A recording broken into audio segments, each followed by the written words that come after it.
የእውነት ከቡታጅራ የአብርሽና የሃይሚ አባት የሆኑት ጋሽዬ ያስተላለፉት መልእክት እጅግ አሳዛኝ ነው። እጅግም ልብ ይነካል። ጋሽዬ ጋር በተደጋጋሚ ሞክሬላቸው ነበር፣ ደውዬም ነበር። ለረጅም ሰዓት ስልክ አያነሱም ነበረ። በስተመጨረሻ ግን ስልካቸውን አንስተው የነገሩኝ አጭር መልእክት እጅግ ያስደነግጣል። ለሃይሚ የሆነ ነገርን እንድታደርግ ማስጠንቀቂያ መልእክትም እንደነገሯት፣ ያንን ግን ካላደረገች በቀጣይ እሳቸው ሃይሚን እንደ ልጃቸው የሚያዩት ነገር እንደሚሻክርም ጭምር መልእክትን አስተላልፈዋል። ያለውን ሁኔታም ጠቅለል ባለ መልኩ ነግረውኛል። ሙሉም በዝርዝር አስደምጣችኋለሁ። ሰላም ውድ የሀገሬ ልጆች፣ በያላችሁበት ሁሉ ሰላማችሁ ይብዛ። የሰው ደስታ የሚያስደስታችሁ፣ ሰው ሲጨነቅ አብራችሁ የምትጨነቁ፣ ሰው ሲጣላ አብራችሁ የምትከፉ፣ እስካሁኗ ደቂቃ ድረስ በሃይሚና ብሩክ ጥል መካከል እናንተም የተጎዳችሁ ሙዳችሁም የተረበሸ ቅን የሀገሬ ልጆች በያላችሁበት ሰላማችሁ ይብዛ። ፈጣሪ አምላክ ይህንን ጥሩ ልቦናችሁን አይቀይርባችሁ። ሁሌም በሰው ደስታ የምትደሰቱ ሁኑ። በብሩክና ሃይሚም ጉዳይ ከሰሞኑ እርቅ ወርዶ ደስ እንድትሰኙ ፈጣሪ አምላክ ይርዳችሁ።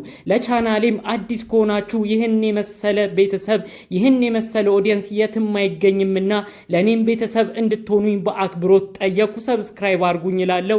ቀጥታ ይዤ ወደ መጣሁት ዝርዝር መረጃ አልፋለሁ። ከሰሞኑ የሃይሚና ብሩክ ጉዳይ እጅግ አናዷል፣ ብዙዎችንም አስበሳጭቷል። ከዚህ ጉዳይ ጋር በተያያዘ የተለያዩ መልእክቶች፣ ቪዲዮዎች ሲዟዟሩ ነበር። በተለይ ኦዲየንሶች ምንድነው አሁንስ በዛ፣ እኛ እኮ እነሱን ስንመለከት ወደን ፈቅደን ያለችንን ሰዓትም እንዲሁ እንዝናናበታለን ብለን ነበር የምናያቸው። እነዚህ ግለሰቦች ግን በጣም አበዙት። ሁሌም የተለያየ ነገር እያመጡ እኛን ማደንዘዝ ብቻ ሳይሆን ያለንበትን ሙድ ሁሉ እንድንረበሽ አደረጉ ብለው ብዙ ኦዲየንሶች ስላሉት ሁኔታዎች ገለጽ አድርገው ነበር። ታዲያ እንግዲህ የብሩክና ሃይሚ ጉዳይ አሁን ድረስ እልህ እየተያዙ ነው። ማንም ሊያበርድ ያልቻለው ጉዳይ ውስጥ እየገቡ ነው። በዚህ በኩል ብሩክ ሌላ ሴት ይዞ ይመጣል። በዛ በኩል ሃይሚ የሆነ ግለሰብ ይዛ መጣ ፍቅረኛዬ ነው ትላለች። ጭራሽ ይሄ አልበቃ ብሏቸው ብሩክም አዲስ የተዋወቃትን ሊንዳን ይዞ መጥቶ እንዲሁም ሃይሚም አዲስ የተዋወቀችውን የሆነ ልጅ ይዛ መጣ።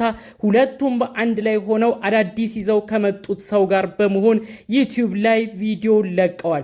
ብዙዎችም በዚህ ቪዲዮ አረ ይሄ ነገር ምንድነው? ሃይባ ያጣ የጋሽዬ ልጆች በዛም በዚህ ምንድነው የሚሰሩት? በዛ በኩል አብርሽ፣ በዚህ በኩል ሃይሚ ምን አይነትስ ነገር ውስጥ ነው የሚገኙት? አባትስ ምን ይላሉ? ተብሎ ብዙ ሰው ሐሳብ አስተያየት እያደረሰን ተገኝቷል። ከዚህ ጋር በተያያዘ የሃይሚ አባት የሆኑት ጋሽዬ ጋር የተደጋገመ ስልክ ጥሪን አድርገን ነበረ። በስተመጨረሻ የሆነ መልስን ሰጥተውናል። ጋሽዬ በመጀመሪያ ስልኩን ሲያነሱ እንዲህ ነው ያሉኝ። ይቅርታ ተደጋግሞ ሲደወል ነው አሁን ያነሳሁት። በተለያየ ቦታ ስልኬን ማን እንደበተነው አላቅም።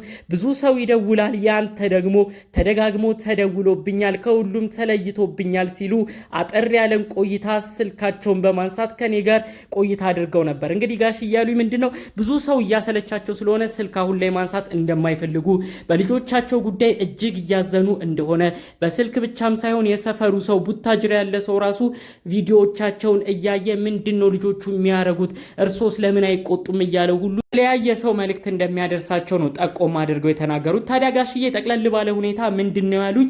ሁሉንም ቪዲዮ እመለከታለሁ። ልጆቹ እኔማ ላይ ነው የሚመስላቸው ወይ? እንኳን የነሱ የሰሩት አይደለም በእነሱ ዙሪያ የተለያየ ሰው ሲናገራቸው ቪዲዮም ሲሰራባቸው ሁሉንም በቤቴ ሆኜ እመለከታለሁ ነው ያሉኝ ጋሽዬ።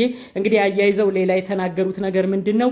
ሃይሚ ራሱ ምንድነው እያረገች ያለችው? በዚህ በኩል ብሩክን ልመክር ልቆጣ ባልኩበት ሰዓት ሃይሚ ደግሞ በእልህ ሆና ከሌላ ሰው ጋርስ መምጣቷ ምን የሚሉት ነው?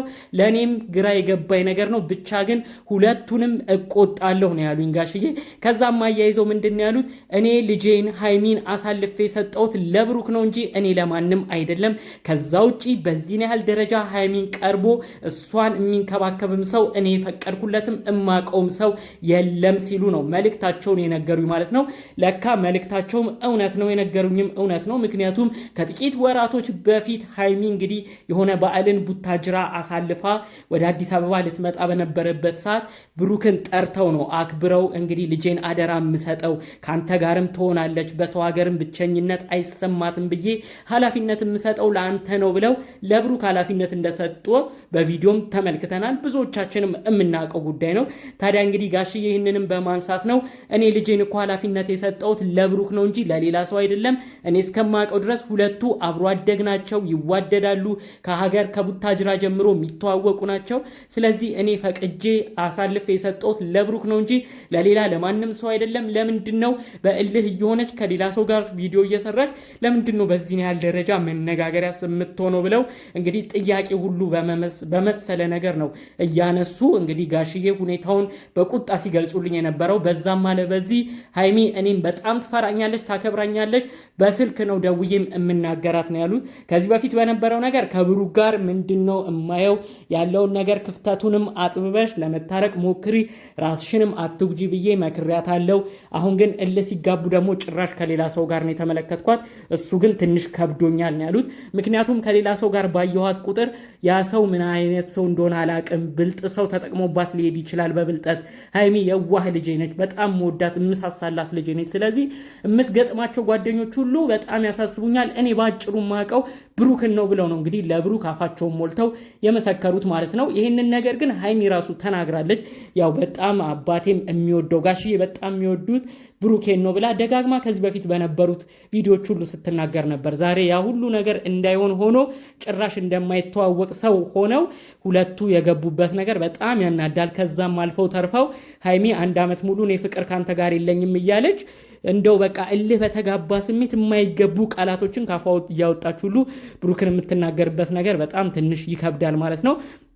ብቻ ግን በዛም ማለ በዚህ ከቡታጅራ ራሱ በሁኔታው ቤተሰብ እንደተጨነቀ ነው መረጃ የተሰማው። በተለይ ጋሽዬ ደግሞ ያሉት ነገሮች እንዳስከፋቸው፣ ሃይሚ ይዛ የምትመጣው ነገር ደግሞ በጣም እንዳመማቸው፣ እኔ ምን አይነት ሰው ጋር ቪዲዮ እንደምትሰራም አላቅም፣ ጎርተዋት እንዳይሄዱ ነው የምፈራው፣ ለዛም ነው ደጋግሜ የማስጠነቅቀው ሲሉ እንግዲህ የአባትነት መልእክታቸውን አሰምተዋል ማለት ነው። ሃይሚ እንግዲህ ጋሽዬ የሚነግሯትን ነገር ከዚህ በኋላ ካልሰማች ሌላ ማንን ልትሰማ ትችላለች የሚለው ብዙዎችን እያነጋገረም ነው የሚገኘው። ጋሽዬ በቀጣይ በስልክ ሊያወሯት እንዳቀዱ ጉዳዩን ደግሞ በሲሪየስ ወስደው ሃይሚንም ብሩክንም ለየብቻ አዋርተው ከዛ በጋራ ደግሞ ሊያወሯቸው እንደሚፈልጉም ነው መረጃው የተሰማው። ካልሆነ ግን እኔ በሃይሚም ጉዳዩን እንደራሴ ጉዳይ በማየት ቀጥታ አዲስ አበባ መጣለውም ሲሉ በስተመጨረሻ መልእክታቸውን አጋርተዋል ማለት ነው። እንግዲህ ከጥቂት 2 ሳምንታት በፊት ያው ለአብርሽ ጉዳይ ብለው ከሚኖሩበት ቡታጅራ ስራቸውን ሁሉ ነገራቸውን ትተው መጥተው አብርሽና ሩታን ሊያስማሙ ነበረ። ግን እኚህ አባት ሁለቱን ሊያስማሙ አልቻሉም። አብርሽና ሩታ እስከ መለያየት ደርሰዋል። ሩታም ጨክናለች ማለት ነው። አሁን ደግሞ እንግዲህ በሌላ ጉዳይ የሃይሚና ብሩክ ጉዳይም እንቅልፍ ነስቷቸዋል። ስለዚህ ካልሆነ ለሃይሚና ብሩክም መምጣት አይቀርም። ሃይሚ ከሰሞኑ የምታረገው ነገር እኔንም ትንሽ አስከፍቶኛል እንዳባት፣ የብሩክ ነገር እንዳለ ሆኖ ብለዋል። ብሩክንም በግሉ በጣም ሊቆጡት እንደሚፈልጉም ጭምር መረጃዎቹ ተሰምተዋል ማለት ነው። እንግዲህ ጠቅለል ባለመልኩ ይዘንላችሁ የመጣ ነው መረጃ ከሰሞኑ ወዲያ ወዲህ ሲሉ ከቆዩት ጉዳዮች መካከል ነበር። በሌሎች ቪዲዮዎች እስክንገናኝ ድረስ ሰላሙን ሁሉ ተመኘሁላችሁ። ሰላም።